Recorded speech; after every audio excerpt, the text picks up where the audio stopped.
This lecture is about edge detection.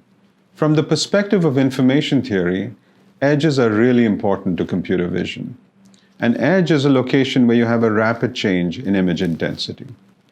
So what we're going to do is develop techniques that can convert a two-dimensional image into a set of points where at each one of these points there is a rapid change in image intensity.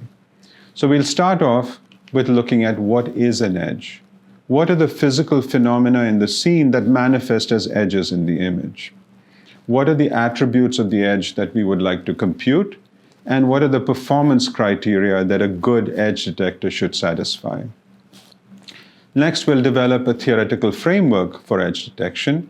And based on this framework, we'll develop an edge detector that uses the first derivative of the image. This is called the gradient operator, which can be implemented as a convolution.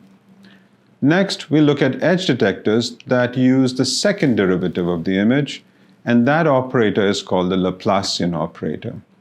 We'll see that both the gradient operator and the Laplacian operator have their pros and cons. And that'll take us to the canny edge detector, which sort of uses the best of both of these detectors to come up with a really reliable, powerful detector. The canny edge detector is very widely used today.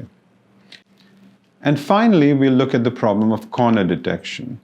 A corner is where two edges meet at an angle, and we want to be able to find the location, the precise location of the corner, without knowing the brightnesses on either side of the corner and the angle at which the edges meet. And so we'll talk about the Harris corner detector, which is a reliable corner detector.